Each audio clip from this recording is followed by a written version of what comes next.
Story 1, supernatural entity. I don't even remember taking those photos, at least not consciously, but they're in my phone.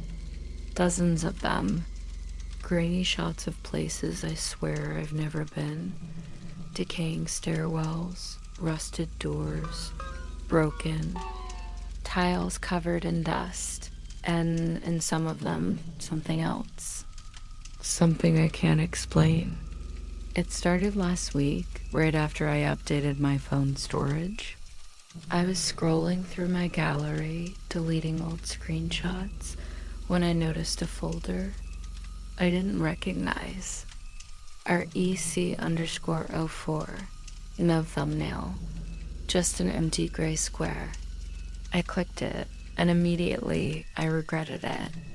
The first few images seemed harmless, if a little strange.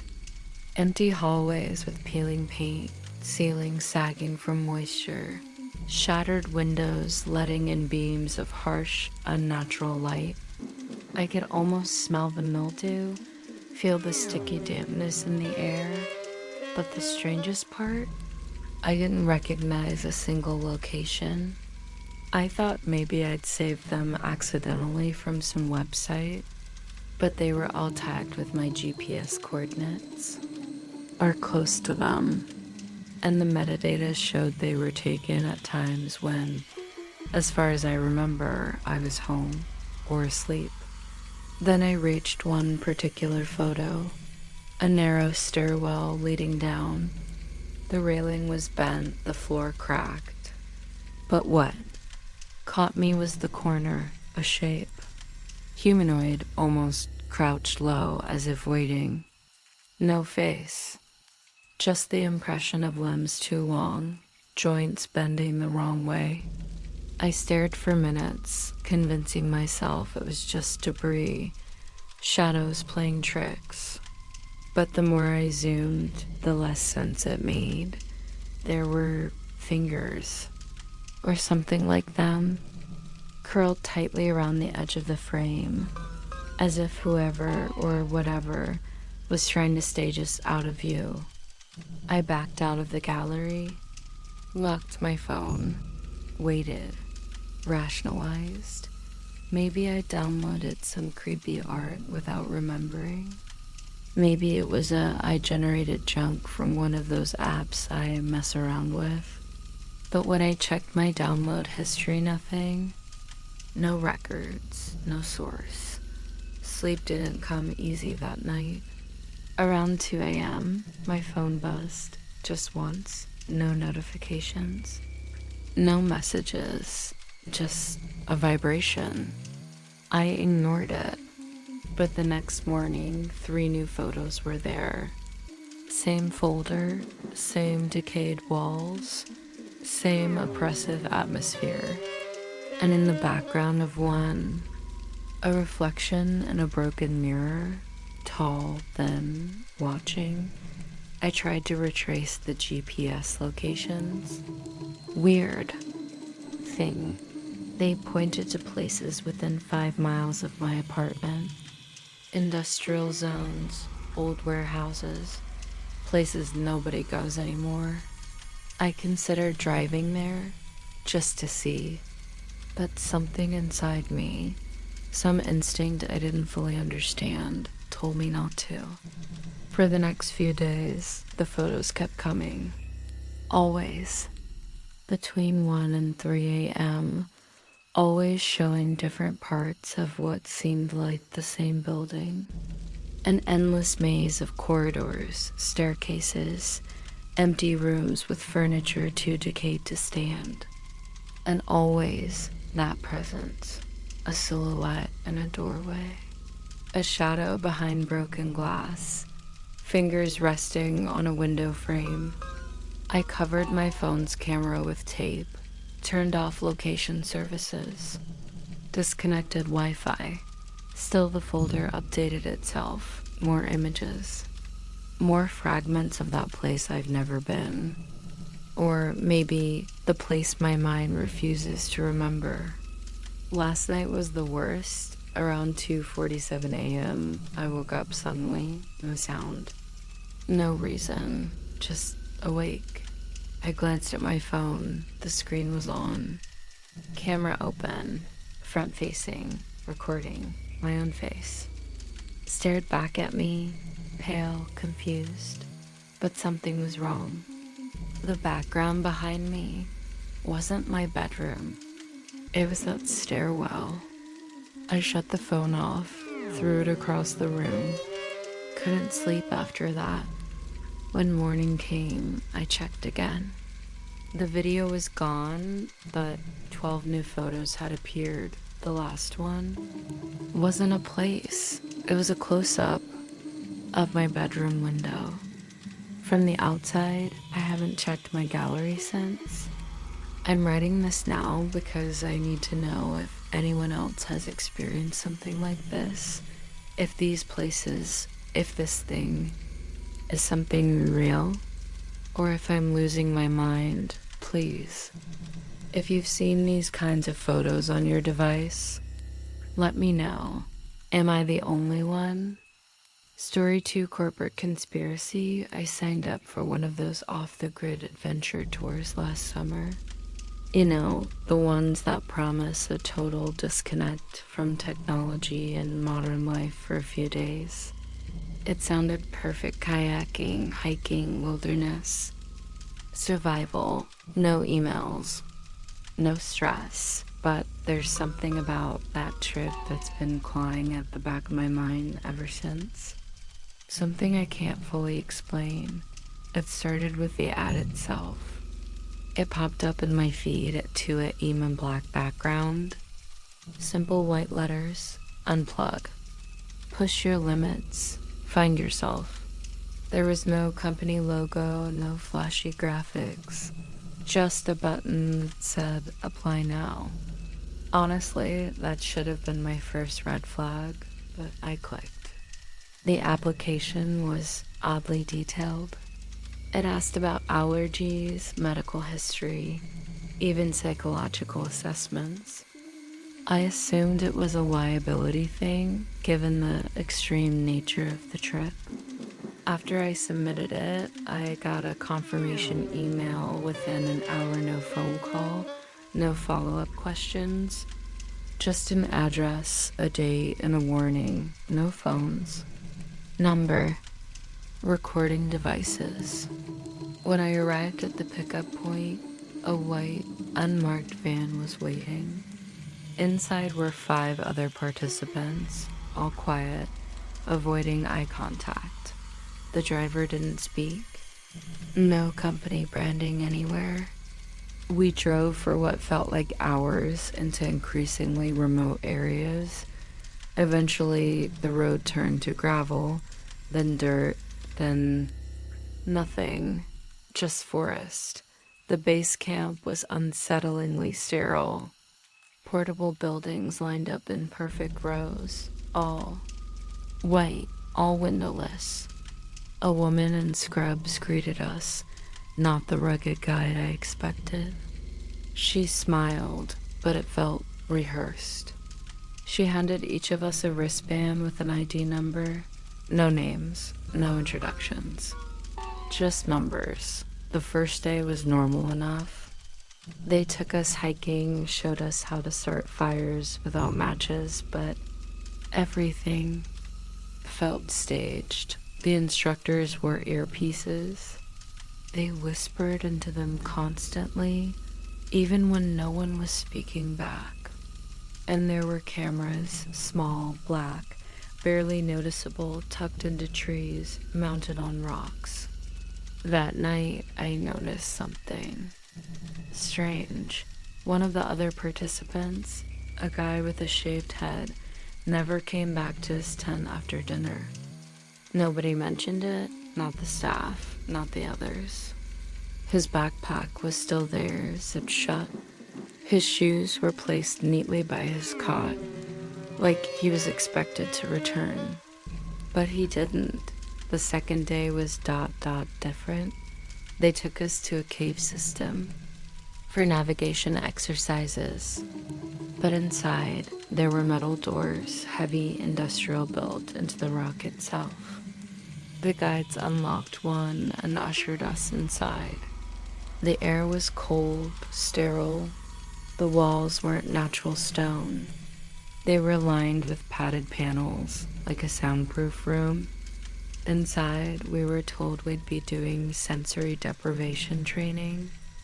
They handed us blindfolds, noise-canceling headphones, and asked us to sit in separate pods. I played along for a while, but about 10 minutes in, I lifted my blindfold slightly. That's when I saw it. Two men in lab coats standing behind a glass wall, monitoring vitals on screens. Our vitals, our brainwaves. When the exercise ended, the doors didn't open immediately.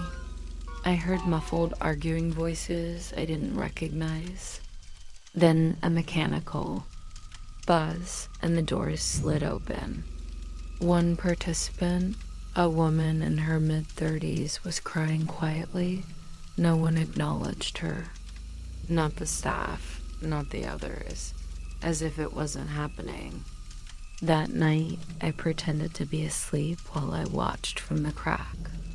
In my tent, around midnight, two staff members carried something heavy, wrapped in a tarp, toward the forest. It wasn't moving. I told myself it was equipment ... or supplies. But the way they struggled with it, the shape of it, it felt ... wrong. By the third day, there were only 3 of us left. No explanations. No announcements, just missing people. During breakfast, one of the guides handed me a small white envelope. Inside was a single photo of me sitting in one of those pods, hooked up to wires I didn't even remember.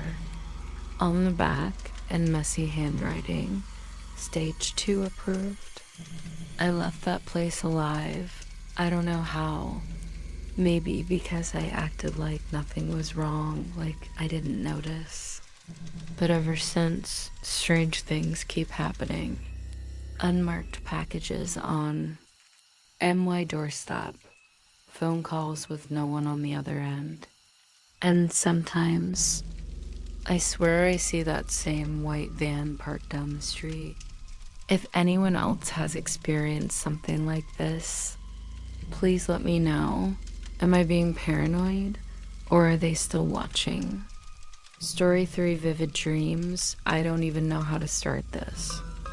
Honestly, part of me still thinks writing it down makes it more real, and I don't want it to be.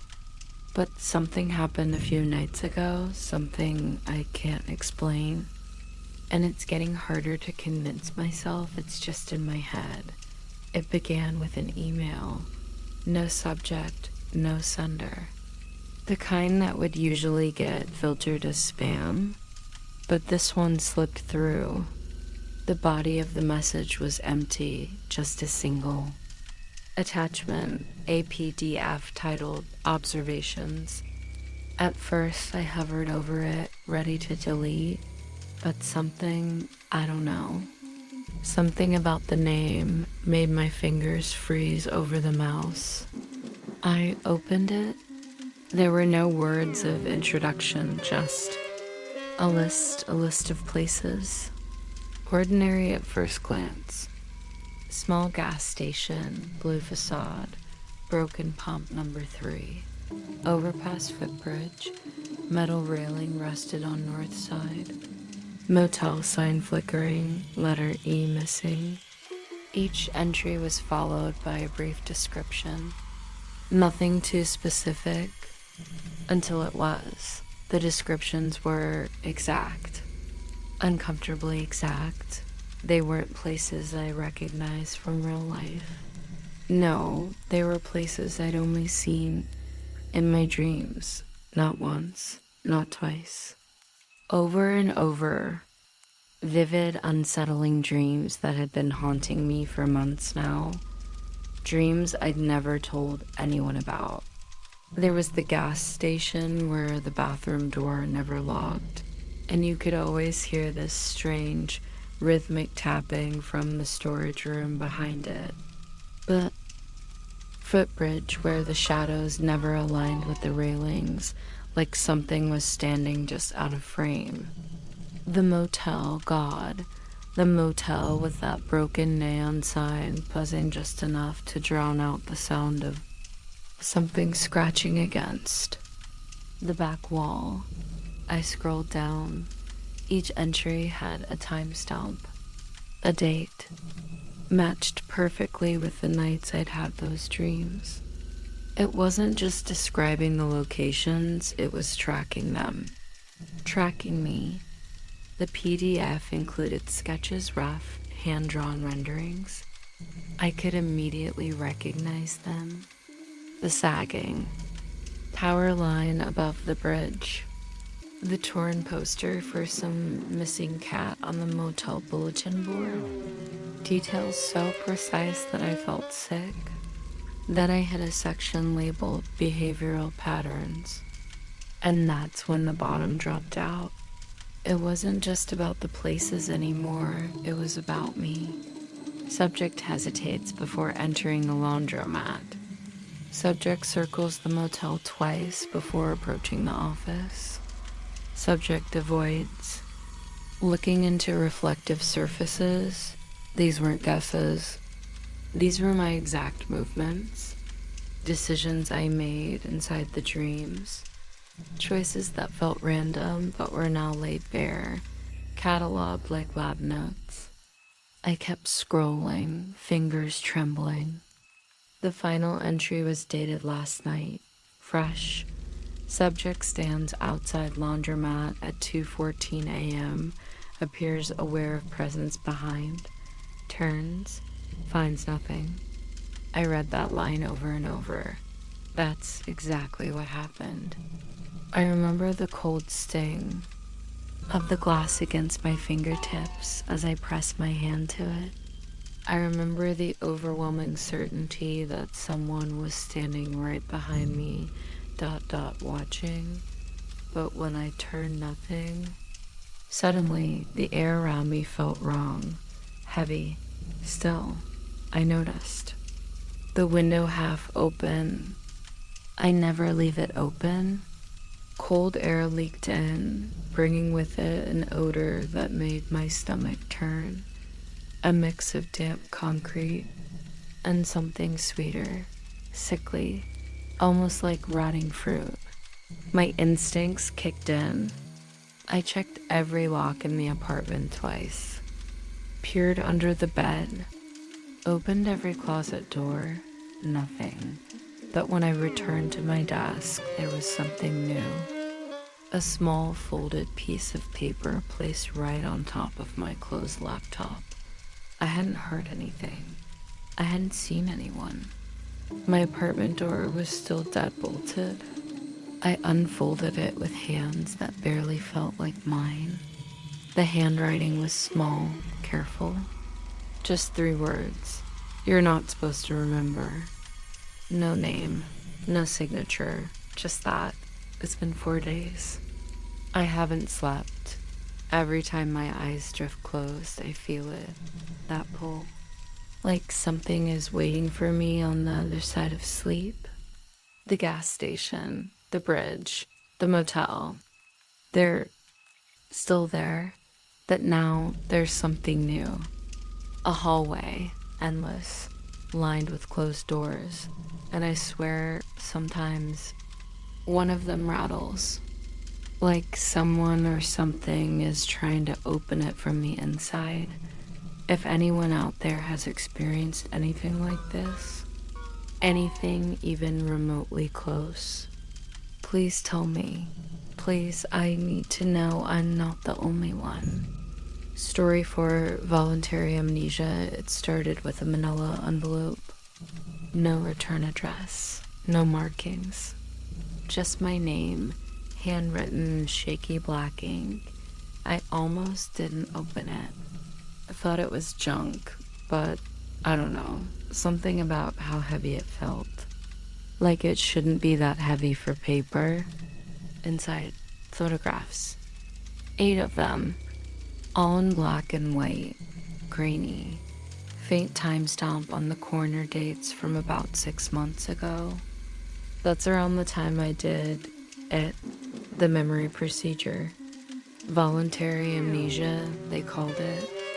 I signed the forms. I wanted it, needed it. At first, I thought the photos were a mistake. Maybe someone else's file. But no, that's definitely me, sitting in that reclined chair, wires taped to my temples. Eyes wide open now, forced open with something metallic holding my eyelids apart. I look terrified. But here's the part that makes me feel physically sick. In one of the photos, there's someone standing right behind me, not a doctor. Not part of the clinical staff I remember. They're blurry, but too tall. Wearing something like, I don't know, a hood? Or maybe their head is just tilted in a way that looks unnatural. I don't remember anyone like that being there. The weird thing is, I was supposed to forget. That's the whole point. I asked them to remove a very specific memory. One night, one event, that's all. And I remember leaving the facility feeling lighter, freer. They told me there might be side effects, strange dreams, gaps, deja vu, but nothing dangerous. But then the second envelope arrived. This one had a USB drive. No, just the drive. Against my better judgment, I plugged it into my laptop. There was a single video file, grainy, security footage, maybe. It showed me same chair, same room. But the camera wasn't focused on me. It was pointing at the corner of the room, toward something, a shape, a figure not moving, just standing there, perfectly still. The timestamp flickered, and for about 2 seconds, the figure snapped its head toward the camera. The feed cut out. Since then, weird things started happening. Little things. My bedroom closet door opened when I swear I closed it. My bathroom mirror. One morning, it had this thin, almost invisible scratch running down the middle that wasn't there before. And I've started hearing this low, rhythmic tapping 3 taps. Always 3. Sometimes against the window. Sometimes the floorboards. Once, right under my bed. I thought maybe I was just paranoid. After all, messing with memory, it's not perfect science. I called the facility, the numbers disconnected. Checked their website, error 404, gone.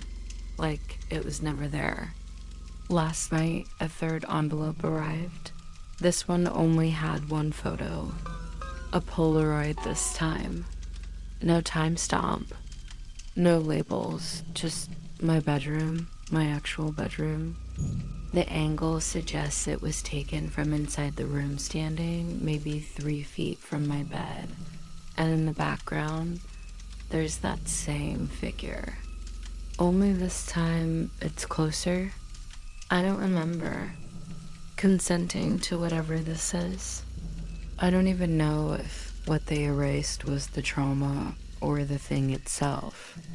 Maybe I was supposed to forget it. Maybe the memory wasn't the real problem. And now, I'm not sure if forgetting was ever an option. If anyone's ever gone through something like this, please tell me, does this ever stop? Does it ever go away? Story 5, Mysterious Traveler. I found the envelope by accident. It was wedged between the cushions of the old couch I was getting rid of. Something left behind by the previous tenant, maybe. I wasn't even curious at first, until I noticed my own face staring back at me from one of the photos inside. I don't travel. I've never left the country. And yet, There I was standing in front of the Great Wall of China. The image was crisp, high quality. I looked tired in it. Thinner, with dark circles under my eyes, but it was unmistakably me.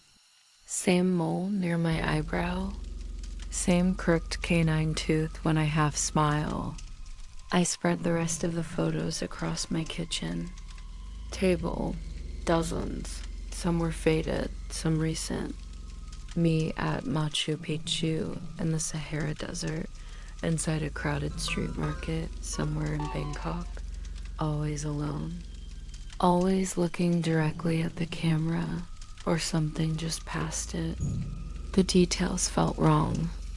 In one photo, my reflection didn't match. My posture. In another, a shadow fell over me, but there was no visible source for it. My hand trembled as I flipped through them. Who would fake something like this? The lighting, the AGING, it was too perfect. Too real. At first I convinced myself it was I generated. Some prank. But the dates written on the backs didn't add up. One was from 2013. I was still in college, never owned a passport. Another from 2017, showing me trekking through some remote glacier. I was recovering from surgery that year, bedridden for weeks. The worst part wasn't the photos themselves. It was the realization that some of them were damaged creases, water stains, and what looked like fingerprints, not mine. Smudged, oily marks pressed right over my face in certain pictures, like someone had gripped them tightly, or tried to erase me. By the third day, strange things started happening. My phone vibrated with missed calls from unknown international numbers, short voicemails in languages I didn't recognize. Sometimes just static, once a deep exhale, nothing else. I tried scanning the photos for clues. In one, far in the background, a figure stood just at the edge of the frame, blurry, elongated, watching, always in a different place, different clothes, but the same posture, the same distance. Like it knew exactly how to stay unnoticed but present. The paranoia crept in fast. At the grocery store, someone brushed past me and muttered something I couldn't catch. At first, I thought it was gibberish, until I realized it was the same cadence as one of the voicemails. They didn't even look at me, just walked away. That night, a new envelope slid under my door. No return address. Inside, a single Polaroid. Me standing at a remote cliffside, ocean waves crashing behind. Except the version of me in the picture was staring directly into the camera with a hollow, almost pleading look. On the back, written in shaky handwriting, "Stop looking." I've barely slept since. Every time I check my front door, I half expect something to be waiting, but there's nothing, just silence. Except, sometimes when I glance at my hallway mirror, I swear I catch my own reflection stepping just half a beat out of sync. If anyone has ever experienced something even remotely like this, please tell me. Am I the only one seeing this? Or has someone else met ... themselves?